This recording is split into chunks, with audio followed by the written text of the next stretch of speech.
as morning light begins to shine, I seek your word and make it mine. In quiet moments, faith is born. With every breaking of the dawn, rise and reflect on promises true. With every dawn, I'm renewed by you, guided by grace, strengthened by love. Your light leads me from above. Your word, my hope, my guiding way. In you I find strength each day. Through trials and fears I trust and rest. In your wisdom I am blessed. Rise and reflect on promises true. With every dawn I'm renewed by you, guided by grace, strengthened by love. Your light leads me from above.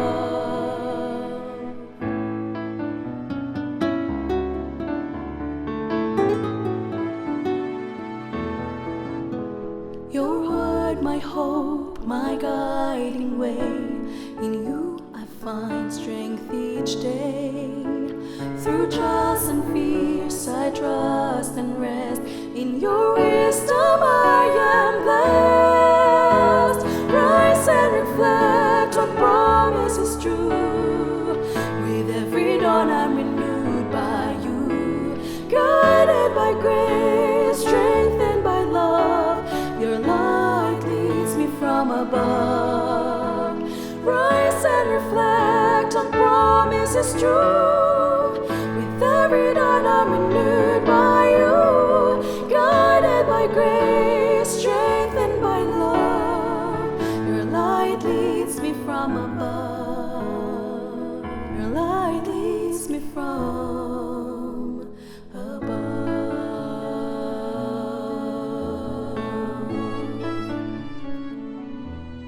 Isang bago at punong-puno ng pag-asang umaga muli, kaibigan. Ako ang iyong kaibigan sa radyo, Ner Caranza, at ikaw ay nakikinig dito sa ating himpilan, AWR 89.1 FM, dito sa ating programang Rise and Reflect.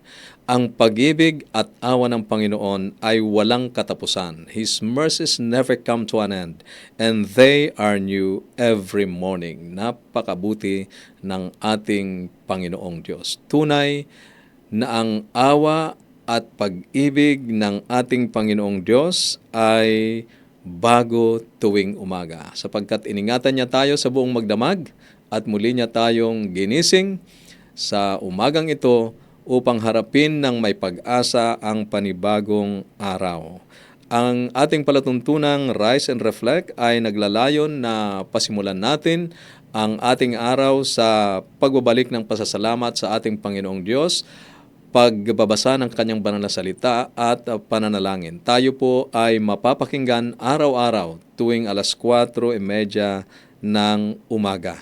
At ngayon ay ipagpapatuloy natin ang ating pagtunghay sa banal na kasulatan. Ngayon ay narito tayo sa Genesis chapter 21 verses 8 to 34. At tayo po ay bumabasa mula sa ang Bible Pinoy version. Inyo pong sundan ang atin pong pagbabasa sa Genesis chapter 21 verses 8 to 34. Nung lumaki yung bata at tumigil na siya sa pagdede sa nanay niya, naghanda si Abraham para i-celebrate yun. Isang araw, nakita ni Sarah na nakikipaglaro si Ishmael sa anak niyang si Isaac. Si Ishmael yung anak ni Abraham kay Hagar na isang Egyptian. Sabi ni Sarah kay Abraham, "Palayasin mo yung alipin na yan at yung anak niya. Hindi dapat makihati ang anak ng babaeng yan sa mamanahin ng anak kong si Isaac." Ang sakit-sakit noon para kay Abraham kasi anak din naman niya si Ishmael. Pero sabi ng Diyos kay Abraham, "Huwag ka nang mag-alala para sa bata at sa alipin mo. Gawin mo yung sinabi ni Sarah sa iyo, kasi kay Isaac ko tutuparin yung pinramis kong lahi sa iyo. Pero bibigyan ko rin ng maraming anak yung anak ng alipin, at gagawin ko silang isang bansa kasi anak mo rin naman siya." Kinabukasan, maagang gumising si Abraham at binigyan niya si Hagar ng pagkain at tubig. Pinabuhat niya kay Hagar ang mga yon at pinaalis siya kasama ang bata. Umalis nga siya at nagpagalagalas sa desert ng Beersheba. Nung naubos na yung tubig nila, iniwan ni Hagar ang bata sa ilalim ng maliit na puno. Tapos umupo siya sa bandang malayo, mga 100 meters yon. Sabi niya sa sarili, "Hindi ko kayang makitang mamatay ang anak ko." Naupo na lang siya doon at umiyak. Narinig ng Diyos na umiiyak yung bata. Tapos isang anghel ng Diyos ang kumausap kay Hagar. "Anong iniiyak mo, Hagar? Huwag kang matakot." Narinig ng Diyos ang iyak ng bata. "Lapitan mo siya at patahanin. Gagawin kong malaking bansa ang lahi niya." Tapos binuksan ng Diyos ang paningin ni Hagar at nakita niya ang isang balon. Pumunta siya doon at pinuno niya ng tubig yung dala niyang lalagyan. Tapos pinainom niya yung bata. Hindi nga pinabayaan ng Diyos si Ismael sa paglaki niya. Tumira siya sa desert ng Paran at naging mahusay na hunter. Kinuha siya ng nanay niya ng isang Egyptian na mapapangasawa niya. Nung time na yon, pinuntahan ni Abimelech si Abraham. Sinama niya si Phicol na commander ng army niya. Sabi niya kay Abraham, "Kasama mo ang Diyos sa lahat ng ginagawa mo.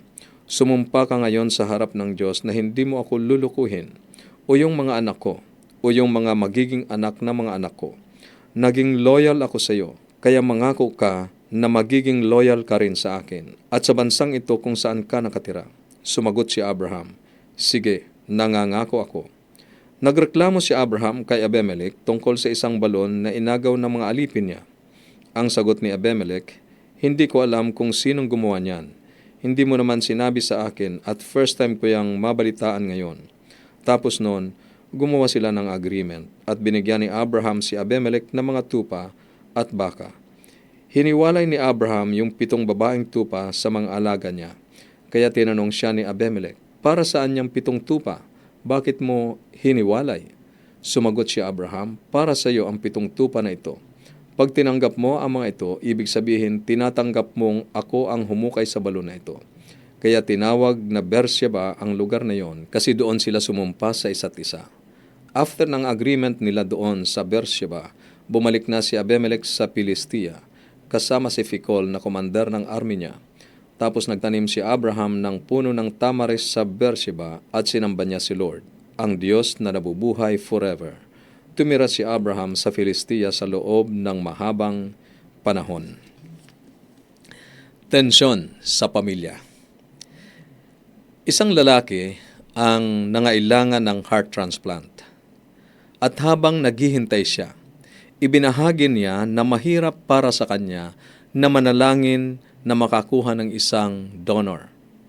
Alam niyang para makakuha siya ng puso, iyon ay mangangahulugan ng isang malaking trahedya para sa isang pamilya. Ang kagalakan ng isang tao, kaibigan, ay maaaring maging kalungkutan ng iba. Para kay Abraham at Sarah, ang kapanganakan ni Isaac ay nagdala ng parehong kagalakan at kalungkutan. Habang lumalaki si Isaac, tumataas din ang tensyon sa pagitan ni Sarah at Hagar. Sa sinaunang panahon, ang mga sanggol ay pinasususo hanggang ang bata ay may 3 taong gulang dahil napakataas ng mortality rate sa mga sanggol. Ito ay pangunahing nangyayari kapag ang isang bata ay nahiwalay sa ina o sa pagpapasuso ng ina. At kapag nalampasan naman niya ito, nangangahulugan na ang bata ay nakaligtas sa pagkasanggol at mas malamang na lumaki hanggang sa pagtanda. Nang maabot ni Isaac ang milestone na ito, nagdiwang si Abraham. Sa talatang 8, lumaki si Isaac at ng araw na naawat na siya sa pagsuso sa kanyang ina, nagdao si Abraham ng isang malaking handaan. Sa loob ng maraming taon, inisip ni Ishmael na mamanahin niya ang kayamanan at sambahayan ni Abraham. Ano nga ba ang tsansa na magkakaanak si Sarah? At kahit magkaanak nga siya, ano ang posibilidad na mabubuhay ang bata? Subalit, naipanganak nga si Isaac at lumaki. At minsan isang araw ay napansin ni Sarah na ang anak ni Hagar na si Ismael ay tinutuya ang kanyang anak. Kaya si Sarah ay kaagad na tumugon sa pamamagitan ng pag-uutos kay Abraham na paalisin si Hagar at ang kanyang anak sa talatang 10. Nalungkot si Abraham dahil napamahal na si Ismael sa kanya, inalagaan niya ito at hindi natin maaalis na si Ismael ay anak ni Abraham. Gayunpaman, inutusan ng Diyos si Abraham na sundin ang utos ni Sarah sa talatang 12 upang maiwasan ang tumataas na tensyon sa pamilya. Talatang 12, pero sinabi ng Diyos sa kanya, hindi mo dapat ikalungkot ang tungkol kay Ismael at kay Hagar. Sundin mo ang sinabi ni Sarah, dahil kay Isaac magmumula ang mga lahi na aking ipinangako. Parang hindi magandang bagay para sa dalawang batang ito na lumaki ng magkasama, kaya pinaalis ni Abraham si Hagar. Umalis sa sambahayan ni Abraham si Hagar at nawala sila doon sa ilang. Naubusan ng tubig at iniwan ni Hagar ang kanyang anak hanggang sa ito ay umiyak. Ngunit napakabuti ng ating Panginoong Diyos sapagkat narinig ng Diyos ang kanyang mga daing at pinaglaanan siya doon sa talatang 17. Nangako kay Hagar na ang bata ay magiging tagapagtatag ng isang dakilang bansa. Ang talatang ito, kaibigan, ay naglalaman ng mahalagang elemento ng kwento ni Abraham. Ang malinaw na pagpili ng Diyos kay Isaac, ang mga komplikasyon na nagmula sa mga makasalanang desisyon at maling pagpapasya, at biyaya at probisyon ng Diyos para sa mga mahihina. Kaibigan, sa mga awit, kabanatang 55, talatang 22, pakinggan mo ang sinabi. Ibigay mo sa Panginoon ang iyong mga alalahanin at aalagaan kanya. Hindi niya pababayaan ang mga matuwid magpakailanman. Mayroon tayong Diyos na laging nakatingin sa atin. At kung ating ilalagak ang ating mga alalahanin sa Kanya, hindi niya tayo pababayaan, kaibigan. Kaibigan, bakit tumaas ang tensyon sa pagitan ni Sarah at Hagar habang lumalaki sina Isaac at Ismael? Ano ang itinuturo sa atin ng kabanatang ito tungkol sa matagal na epekto ng kasalanan, ng maling mga pagpapasya? Paano muling namagitan ang Diyos? Para sa iyong comment and reflection, maaari mong ipadala sa atin pong mga numero 0917-1742-777, 0917-1742-777, at sa 0918-9447-891, 0918-9447-891. At para po sa ating patuloy na pakikinig, nais kong mapakinggan ninyo ang isang napakagandang awiting ito na inawit ni Naomi Baloro, Magtiwala Ka ng Buong Puso. Pakinggan po natin ang awiting ito.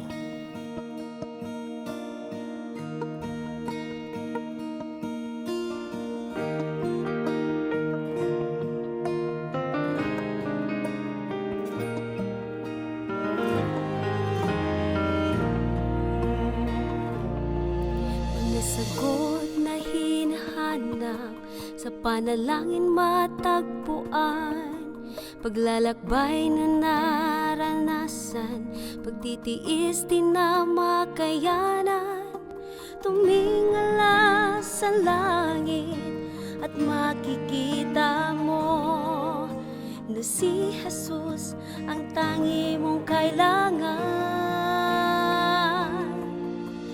Magtiwala ka ng buong puso, sa kamay niya lahat iasa, tamang landas ituturo niya.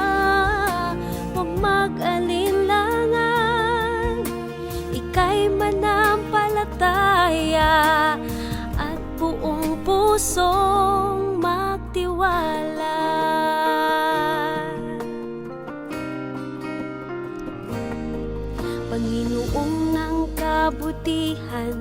pag-ibig niya'y mararamdaman. Tayo ay magtitiwala sa pangako niyang laging tapat sa ating paglalakbay dito sa mundo. Hayaang siya sa atin ang manguna. Magtiwala ka ng buong puso, sa kamay niya lahat iasa. Tamang landas ituturo niya, huwag mag-alinlangan. Ika'y manampalataya at buong pusong magtiwala.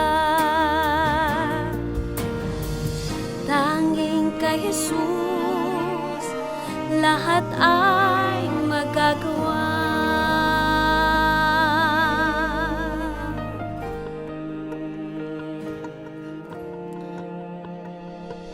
Magtiwala ka ng buong puso,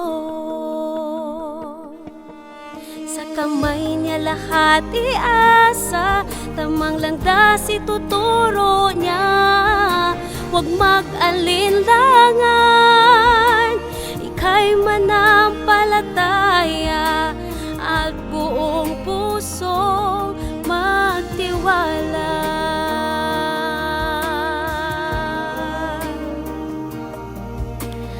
At buong pusong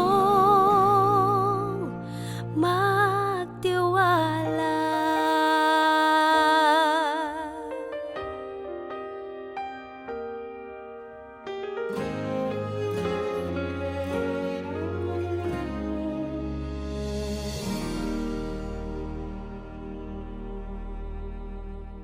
Maraming salamat sa Sister Naomi sa napakagandang mensahe ng awit na iyong inihandog sa ating mga tagapakinig sa umagang ito. Ngayon, kaibigan, ay inaanyayahan kita na lumapit sa Panginoon sa pamamagitan ng ating pananalangin. Tayo ay manalangin. Panginoon naming Diyos, ito ay isang katotohanan ng isang nagkasalang sanlibutan na ang pinakadakilang mga pagpapala minsan ay nagdadala rin ng malaking pagsubok sa amin. Ama, ipaalaala sa amin na ang mga kaguluhang ito ay sumasalamin sa katotohanan ng kasalanang nananatili sa mundong ito na nahulog sa pagkakasala. Ngunit kami po ay umaasa at tumatanaw sa pag-asa sa panahon na ang sanlibutang ito ay inyong babaguhin. Wala nang bahid, presensya at kapangyarihan ng kasalanan kung saan mananahan ang mga maliligtas. Panginoon, hindi mo ninais kailanman na kami ay makaranas ng mga kahirapan, mga tensyon sa sambahayan, kundi lagi mong hinahangad para sa amin ang masaganang buhay, walang kasalanang sanlibutan. Hinahangad mo palagi para sa amin ang pinakamabuti. Maraming salamat po sapagkat ikaw ang aming Diyos na handang tumugon sa aming mga panalangin. Ngayon ay itinataas ko ang mga kaibigan namin. Alam niyo po ang kanilang pangangailangan. Kayo po ang magpala sa kanila sa buong maghapong ito at ipagkaloob ang pinakamabuti para sa kanilang sambahayan. Mga pagpapalang kanila pong kinakailangan. Maraming salamat po na inyong tutugunin ang aming panalangin sa inyong kapanahunan sapagkat ito po ay aming hinihiling sa pangalan ng aming tagapagligtas na si Jesus. Amen. Amen. Muli kaibigan, ako po ay nagagalak na nakasama ka sa ating pagbabasa ng Biblia ngayong umaga at sa pananalangin. At maraming salamat din sa mga refleksyon na inyo pong pinadala. Sinasaliksik ninyo ang mga kasulatan sapagkat iniisip ninyo na sa mga iyon ay mayroon kayong buhay na walang hanggan. At iyon ang nagpapatotoo tungkol sa akin, ang sabi ng ating Panginoon sa Juan 5:39. Ito ang iyong kaibigan, Ner Caranza, nagsasabing kung ang salita ng Diyos ang iyong gabay, ang landas mo ay hindi masisinsay. Huwag po kayong lalayo, huwag niyo pong pipihitin ang inyong mga pihitan ng radyo sapagkat susunod ang mga makalangit na awitin at ang salita ng buhay. Pagpalain ka ng ating Panginoon sa buong maghapong ito. God bless.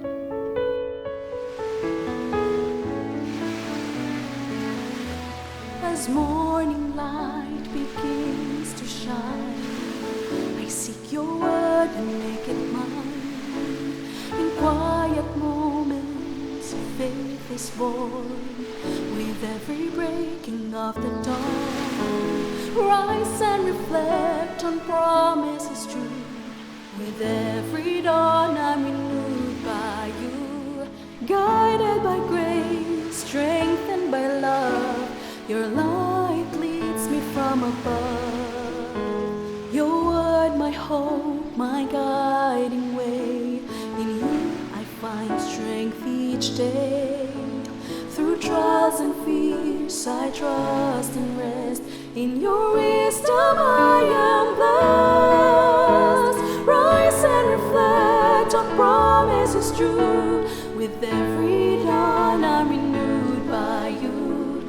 Guided by grace, strengthened by love, your light leads me from above.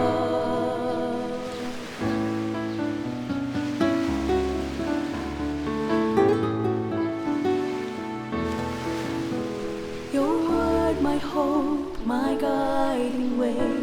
In you I find strength each day. Through trials and fears I trust and rest. In your wisdom I am blessed. Rise and reflect on promises true. With every dawn I'm renewed by you. Guided by grace, strengthened by love, your light leads me from above. Rise and reflect on promises true.